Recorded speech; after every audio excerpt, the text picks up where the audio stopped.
Tiers livre, les 30 minutes, c'est la 19. On est le soir. Il n'y a pas eu de vidéo aujourd'hui. La vidéo, c'est une espèce d'énergie. Il faut que tu la prennes là pour la renvoyer. C'est pas sur commande. Il faut que mentalement, ce soit complètement prêt. Par contre, quand c'est prêt, tu l'ouvres avec un naturel. Et puis là, sur le soir, il y avait ce goût là des 30 minutes, ce goût de lire sans savoir où on va, ouvrir un univers qu'on connaît, qu'on a déjà parcouru, mais qui va prendre sa dimension parce qu'on l'ouvre de cette façon, sans retour en arrière. Je voulais aussi quelque chose comme c'est le soir, qui ne suppose pas de crier, d'incarner. Donc quelque chose, j'ai beaucoup d'affection pour Julio Cortázar, ce destin d'un type qui ne cesse de grandir. On en a parlé de sa vie, mais ces nouvelles, je dirais, c'est presque par l'affect. Si je veux quelque chose qui soit de la grammaire de récit, de la grammaire de langue, je vais chez Borges. Puis après tout, c'est pas parce qu'ils sont du même continent qu'on a à les rapprocher. C'est un texte qui s'appelle La porte condamnée. Je sais pas quelle durée il fait. Ça devrait y être pour les 30 minutes. Alors, il y a le texte, et dans l'édition Quarto de Cortázar, il est suivi d'un fragment d'interview où il revient sur la genèse de la porte condamnée. Ce thème des portes, on l'a exploré récemment là, dans les ateliers en ligne. C'est une sorte d'archétype dans le fantastique. Allez, il est déjà réglé sur 30 minutes tout seul, ce brave téléphone. Démarrer, c'est démarrer.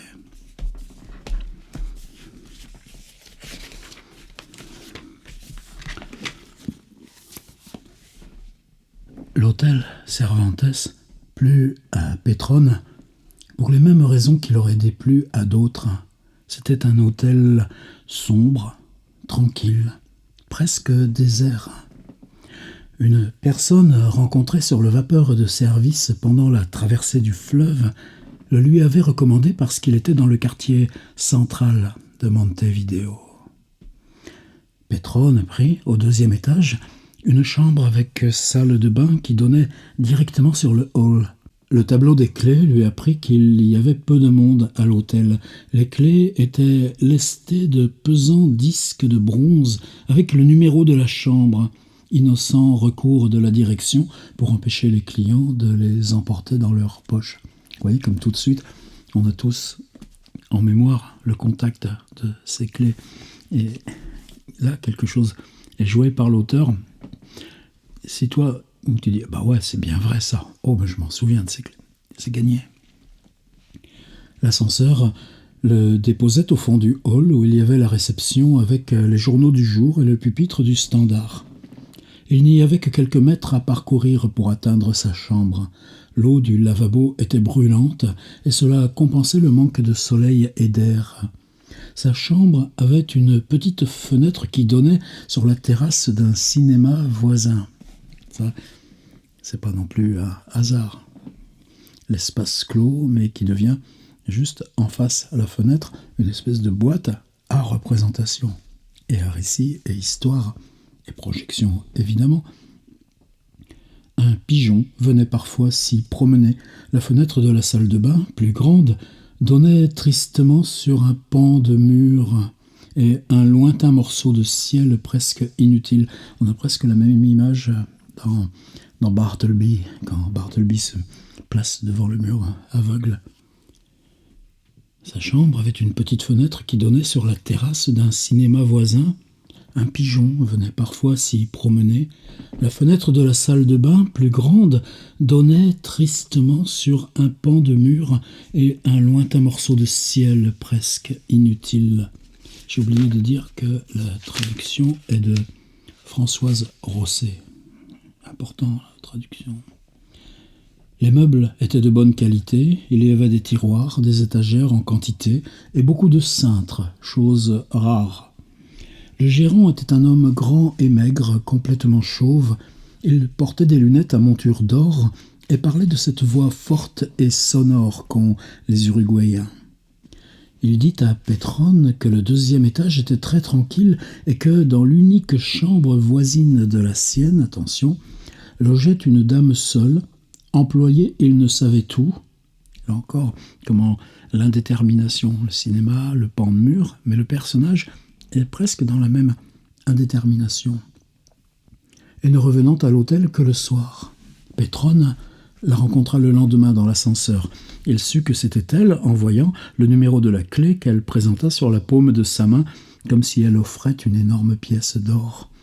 Le portier prit la clé et celle de Pétrone pour les suspendre au tableau, puis échangea quelques propos avec la femme au sujet de lettres. Pétrone eut le temps de voir qu'elle était encore jeune, insignifiante, et qu'elle s'habillait mal comme toutes les Uruguayennes. Passer ce contrat avec les fabricants de mosaïques lui demanderait bien une semaine. L'après-midi, il rangea ses vêtements dans l'armoire, disposa ses papiers sur la table et après avoir pris un bain, il alla faire un tour dans le centre en attendant l'heure d'aller à son rendez-vous d'affaires. La soirée se passa en conversation coupée par l'apéritif à Pocitos et un dîner chez le principal associé. Il était plus d'1 heure quand on le déposa à son hôtel. Fatigué, il se coucha vite et s'endormit aussitôt. Il était presque 9 heures quand il se réveilla, et pendant ces premiers instants où collent encore à nous les restes de la nuit et des rêves, il lui revint en mémoire qu'il avait été dérangé dans son sommeil par les pleurs d'un enfant. Avant de sortir, il bavarda un moment avec l'employé de la réception qui avait un accent allemand. Tout en le questionnant sur les lignes d'autobus et le nom des rues, il regardait distraitement le grand hall où donnait tout au fond la porte de sa chambre et celle de la femme seule. Entre les deux portes, une console soutenait une désastreuse réplique de la Vénus de Milo. Une autre porte, sur le mur latéral, ouvrait sur un petit salon avec les immanquables fauteuils et revues. Lorsque Pétrone et l'employé se taisaient, le silence semblait se coaguler, tomber comme une cendre sur les meubles et sur le carrelage. Le bruit de l'ascenseur devenait presque assourdissant, de même que celui d'une allumette frottée ou les pages tournées d'un journal. Ça aussi, c'est Cortázar.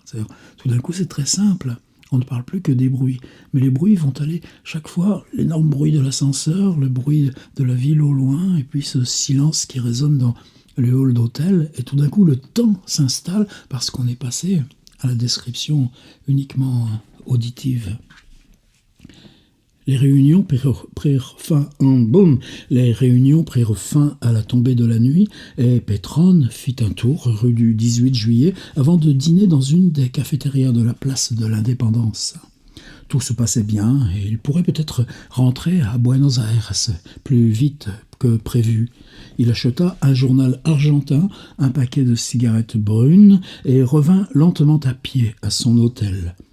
Au cinéma d'à côté, on donnait 2 films qu'il avait déjà vus, et de toute façon, il n'avait envie d'aller nulle part. Le gérant dit bonsoir au passage et lui demanda s'il avait assez de couverture. Ils bavardèrent un moment en fumant une cigarette, puis ils se séparèrent. Avant de se coucher, Pétrone mit en ordre les papiers qu'il avait utilisés dans la journée et parcourut son journal sans grand intérêt. Le silence de l'hôtel était presque excessif. Encore le silence, tout va passer par l'auditif dans la narration. Et le bruit des rares tramways qui descendaient la rue Soriano ne l'interrompait que pour mieux le laisser retomber. Vous savez, comme autrefois dans Paris, quand tu sentais la vibration du métro dessous. Sans être inquiet, il se sentait un peu nerveux. Il jeta le journal à la corbeille et se déshabilla tout en se regardant distraitement dans la glace de l'armoire. Première occurrence de l'armoire. C'était une vieille armoire placée devant une porte qui communiquait avec la chambre voisine. Pétrone fut surpris de découvrir cette porte qu'il n'avait pas remarquée le premier jour. Il avait cru au début qu'il était dans un immeuble conçu pour être un hôtel, mais il s'apercevait à présent que, comme beaucoup d'hôtels modernes, celui-là avait été installé dans une vieille maison familiale. À y bien réfléchir, dans presque tous les hôtels qu'il avait fréquentés au cours de sa vie, et ils étaient nombreux, les chambres avaient une porte condamnée, parfois de façon franche et visible, mais le plus souvent dissimulée derrière une armoire, une table ou un porte-manteau, ce qui leur donnait, comme à celle-là, une certaine ambiguïté, le désir honteux de se faire oublier, comme une femme qui croit se cacher en mettant ses mains sur son ventre ou sur ses seins. Quoi qu'il en soit, la porte était là, dépassant du haut de l'armoire. Autrefois, les gens avaient dû entrer et sortir par elle, la faisant claquer, l'entrebâillant, lui communiquant une vie qui était encore présente dans son bois, si différent du mur. Pétrone se dit qu'il devait y avoir aussi une armoire de l'autre côté, et que sa voisine devait penser la même chose de sa porte. Il n'était pas fatigué, mais il s'endormit avec plaisir. Il devait dormir depuis 3 ou 4 heures, lorsqu'une sensation de malaise le réveilla, comme s'il venait de se passer quelque chose de gênant et d'irritant. Il alluma sa lampe, vit qu'il était 2h30 et éteignit. C'est alors qu'il entendit pleurer un enfant dans la chambre d'à côté. Il ne se rendit pas bien compte tout de suite. Son premier mouvement fut un sentiment de satisfaction. Ainsi, il était vrai que la nuit passée, un enfant l'avait éveillé. Tout s'expliquait, il allait mieux dormir à présent. Mais il lui vint une autre pensée et il se rassit lentement sur son lit sans allumer la lumière, prêtant l'oreille. Le son passait à travers la porte condamnée et venait de cette partie de la chambre qui correspondait au pied du lit. Mais il ne pouvait pas y avoir d'enfant dans la chambre d'à côté. Le gérant lui avait parlé d'une femme seule qui passait presque toute la journée à son travail. Pendant une seconde, Pétrone se dit qu'elle gardait peut-être cette nuit l'enfant d'une parente ou d'une amie. Il repensa à la nuit précédente. Il était sûr maintenant d'avoir déjà entendu ces pleurs. C'étaient des pleurs qu'on ne pouvait confondre. Une suite de gémissements très faibles et irréguliers, de hoquets plaintifs suivis d'une brève lamentation, mais tout aussi inconsistant, infime, comme si l'enfant était très malade. Ce devait être un bébé de quelques mois seulement, mais il ne pleurait pas avec la stridence et les brusques gloussements des nouveau-nés. Pétrone imagina un enfant, un garçon, il ne savait pourquoi, faible et malade, au visage émacié, aux gestes fatigués. Ça se plaignait pendant la nuit, ça pleurait timidement sans trop attirer l'attention. Si la porte condamnée ne s'était trouvée là, les pleurs n'auraient pas pu vaincre les fortes épaules du mur. Personne n'aurait su que dans la chambre voisine, un enfant était en train de pleurer.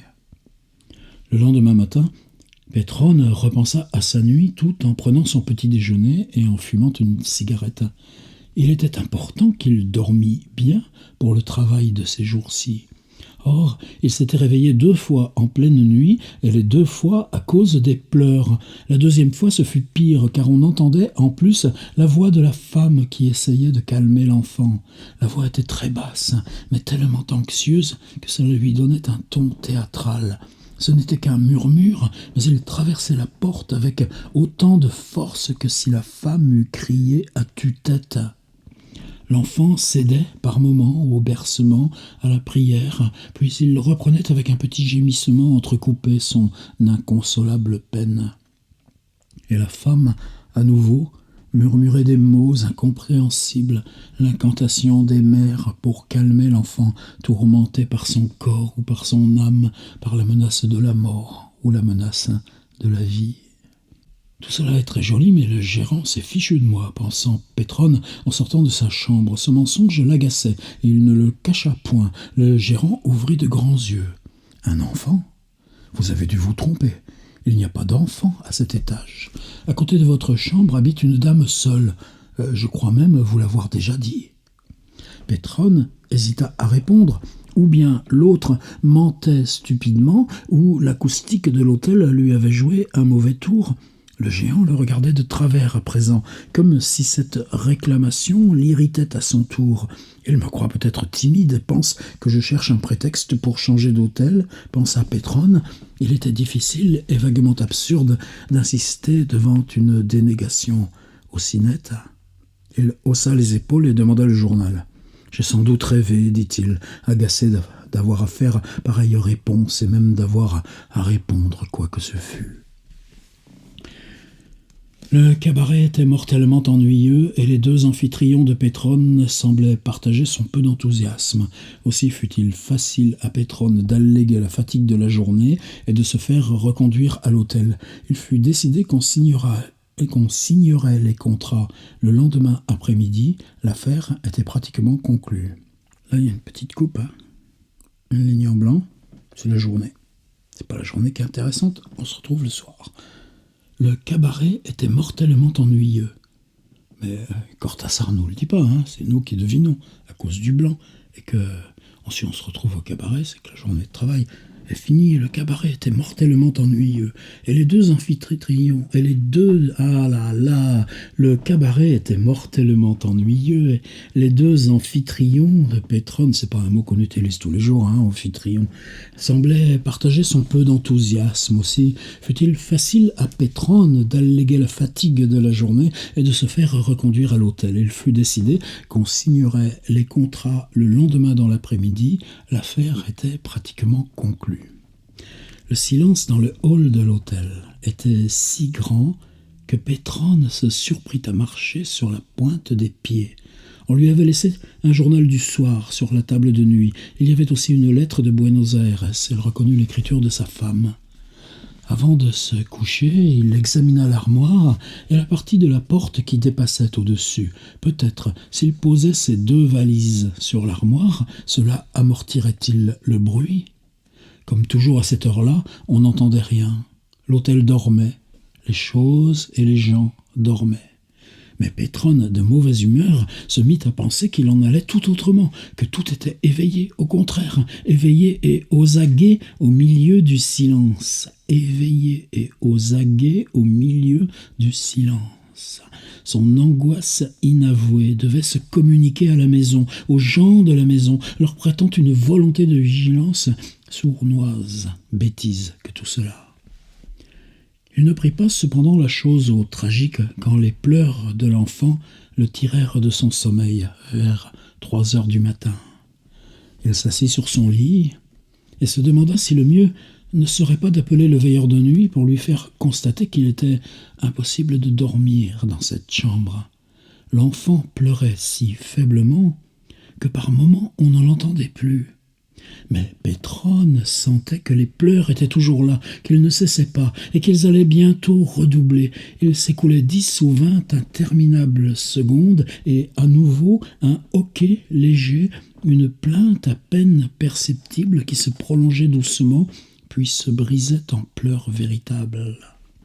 Il se demanda en allumant une cigarette, s'il n'allait pas frapper quelques coups discrets au mur pour que la femme fît taire l'enfant. Mais à peine les eut-il imaginés tous les deux, la femme et l'enfant, qu'il s'aperçut qu'il ne croyait pas en eux, qu'il ne croyait pas, absurdement, que le gérant lui eût menti. On entendait maintenant la voix de la femme qui consolait l'enfant, sur un ton pressant, mais si discret, et qui couvrait complètement ses pleurs. La femme était en train de bercer l'enfant, de le consoler, et Pétrone imaginait assise au pied du lit, tenant l'enfant dans ses bras ou balançant son berceau. Mais quelque effort qu'il fit, il n'arrivait pas à imaginer l'enfant, comme si l'affirmation de l'hôtelier était plus vrai que cette réalité qu'il écoutait. Petit à petit, à mesure que passait le temps et qu'alternaient les faibles gémissements avec les murmures de consolation, Pétrone finit par se demander si tout cela n'était pas une farce, un jeu ridicule et monstrueux qu'il ne parvenait pas à s'expliquer. Il pensa à de vieux récits de femmes sans enfants, organisant en secret un culte de poupées, une maternité inventée en cachette, 1000 fois pire que de gâter un chien, un chat ou des neveux. La femme imitait les pleurs de l'enfant refusé, berçant l'air entre ses mains vides. Le visage peut-être mouillé de larmes, car les pleurs qu'elle imitait étaient aussi ses pleurs à elle.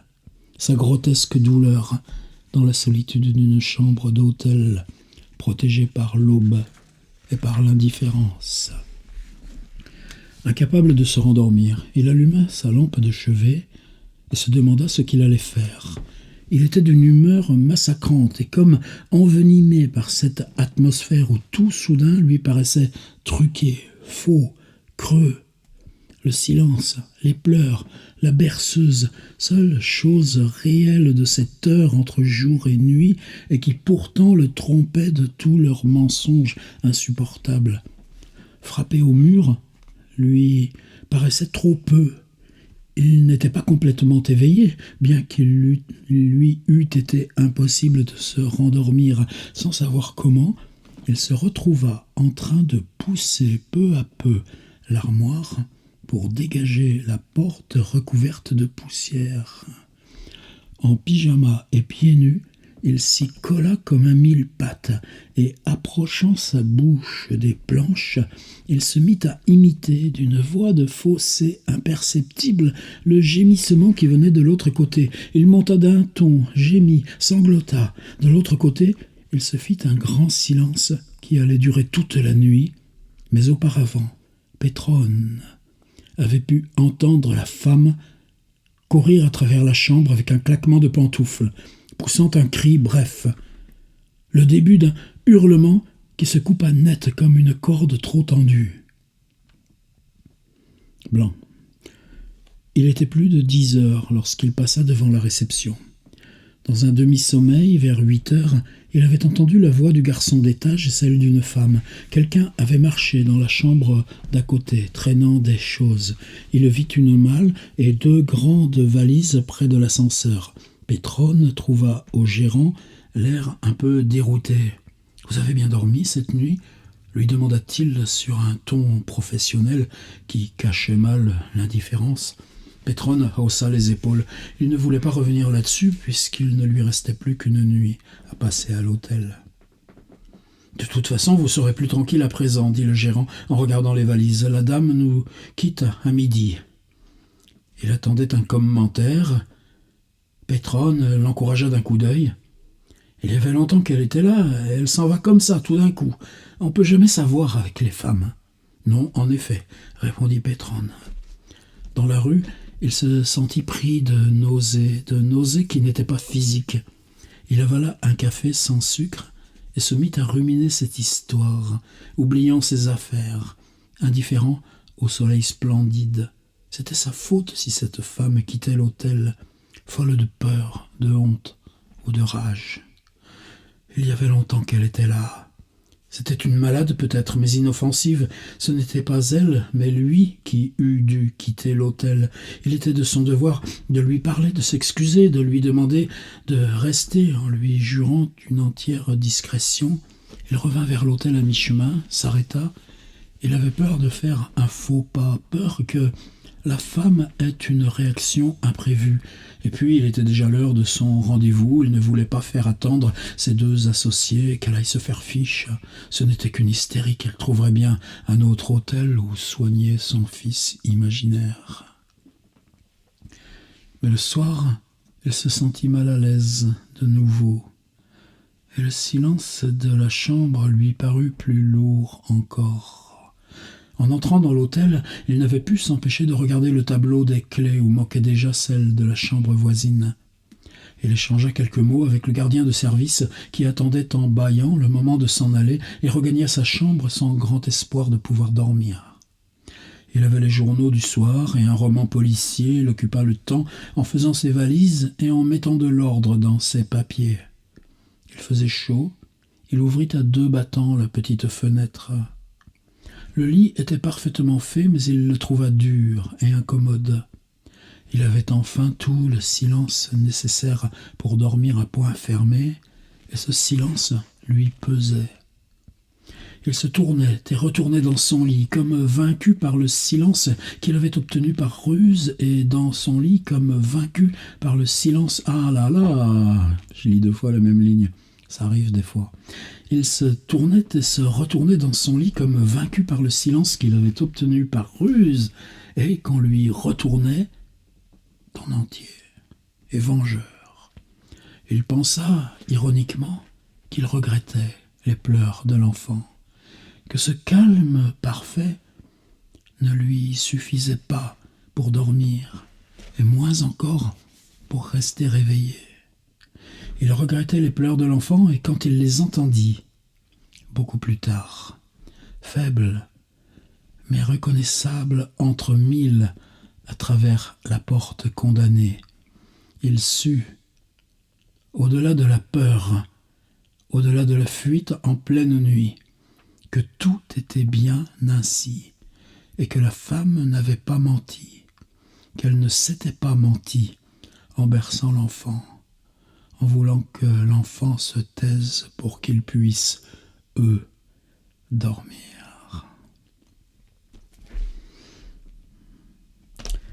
Il reste 5 minutes. C'est ça les nouvelles de Cortázar. Du malaise et pas de solution. Dans les 5 minutes qui restent, je lis cet extrait d'entretien. Donc toujours traduction Françoise Rosset, toujours l'édition Quarto de Julio Cortázar, et toujours cette nouvelle La porte condamnée. Je voulais qu'on retrouve dans la nouvelle l'atmosphère de l'hôtel Cervantes, car il était pour moi le symbole de beaucoup de choses, de Montevideo. Donc là, c'est Cortázar lui-même qui parle. Il y avait ce personnage du gérant, cette statue qui est, ou était dans le hall, réplique d'une Vénus, et l'ambiance de l'hôtel. Ça a été mon plus long séjour à Montevideo. C'était, je crois, en 1954, quand l'UNESCO a tenu son assemblée générale dans cette ville. On m'avait engagé à Paris comme traducteur et rédacteur, ce qui me convenait bien, car ce que je voulais en réalité, c'est aller à Buenos Aires. À cette époque-là, je n'avais pas un sou. L'UNESCO me payait le voyage, me donnait un bon salaire et l'occasion de revoir Buenos Aires, de revoir les membres de ma famille, qui étaient beaucoup plus nombreux alors. Petit à petit, ils ont tous disparu de mort naturelle, chose qu'il faut préciser aujourd'hui, quand on emploie ce mot, référence sous-jacente à la dictature d'Argentine. On pouvait choisir son hôtel. Les hauts fonctionnaires, par contre, cette question de la traduction, c'est que pour Cortázar, c'est tellement important. C'est-à-dire quand tu traduis, tu prends un manuel, un mode d'emploi, prose de l'observatoire, prose du télescope. Et puis, juste si tu modifies un petit peu ces écrits totalement irréfutables, eh bien, c'est le réel lui-même qui bascule. Et c'est comme ça que sont venues les instructions et le reste. Les hauts fonctionnaires se logeaient dans les grands hôtels de Montevideo, mais nous autres, les traducteurs, nous pouvions aller où bon nous semblait. Je ne sais plus qui m'avait recommandé l'hôtel Cervantes, où en fait les chambres étaient minuscules, mais cela m'apportait peu, car j'étais toute la journée à l'UNESCO et ma chambre ne me servait que pour dormir et pour lire. Cette chambre, c'est curieux, maintenant j'y vois comme une prophétie, ressemblait à une cellule de prison. Car entre le lit et la table, une grande armoire qui cachait la porte condamnée, l'espace restait minime. Et il y avait une fenêtre, plutôt une sorte de lucarne avec une grille, qui d'un côté donnait sur le ciel et de l'autre sur des toits de zinc très laids. La seule chose jolie à voir, c'était le passage de temps à autre d'un pigeon. Et c'est alors que j'ai commencé à être un peu obsédé par cette armoire qui était placée là, de façon artificielle. On ne savait trop pourquoi, car il y avait un autre endroit dans la pièce où elle aurait été beaucoup mieux et on aurait ainsi gagné presque 1 mètre. Alors un jour que je n'avais rien à faire, j'ai poussé l'armoire, je l'ai écartée du mur de 5 cm pour voir ce qu'il y avait derrière, et j'ai vu que ce meuble avait été placé là pour condamné une porte de communication avec la chambre voisine. On avait fait des chambres indépendantes pour 1 ou 2 personnes. J'ai remis l'armoire en place et je me souviens très bien qu'un soir où je n'avais pas envie d'aller au cinéma, car il n'y avait rien d'intéressant, tout d'un coup j'ai regardé l'armoire, j'ai regardé la porte et la nouvelle m'est tombée, ainsi, toute faite.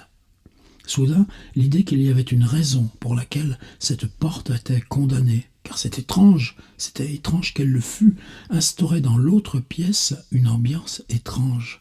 Dans les hôtels, en effet, il y a parfois des portes de communication entre 2 chambres, mais quand les personnes ne se connaissent pas, la direction donne un tour de clé, un point, c'est tout. Mais pourquoi cette armoire ? J'en vins à penser que la chambre à côté pouvait avoir des caractéristiques. J'en vins à penser que la chambre d'à côté pouvait avoir des caractéristiques un peu différentes. Tout cela était le fruit de mon imagination. C'est alors que m'est venue l'idée, en pleine nuit. Je me réveillais sans savoir pourquoi, et j'entendais pleurer un bébé dans la chambre voisine. C'est une pure invention.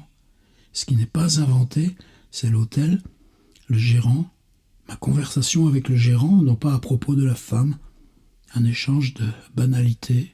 Tout cela est absolument exact. Comment tu fondes le passage à l'imaginaire, à la peur, au malaise, à partir d'éléments qui, eux, c'est même pas qu'ils sont irréfutables, c'est que tu les sais parce que si tu décris le silence, tu l'as expérimenté ce silence. On en est où ? 15 secondes, il reste. Des fois dans Cortázar, il y a des textes en 5 lignes, j'aurais pu caser un texte en 5 lignes. Tenez, regardez. Façon très simple de détruire une ville. Attention, 3 secondes. Il faut attendre, caché parmi les hautes herbes. Raté. J'étais presque synchrone. Tu t'arrêtes ? Je le lis quand même. Façon très simple de détruire une ville. Il faut attendre, caché parmi les hautes herbes, qu'un grand nuage de l'espèce cumulus se trouve placé très exactement au-dessus de la ville exécrée. Il suffit alors de décocher la flèche pétrifiante. Le nuage devient marbre et le reste se passe de commentaires. À la prochaine lecture. Le tableau des clés lui a pris un petit bruit de bouche. Si je fais pas de montage, il faut que j'essaye de m'en dispenser. Le tableau des clés... c'est piégeant ça. Le tableau des clés... Le tableau des clés... je sais pas comment ça... Des clés... Le tableau des clés... Le tableau des clés lui a appris qu'il y avait peu de monde à l'hôtel.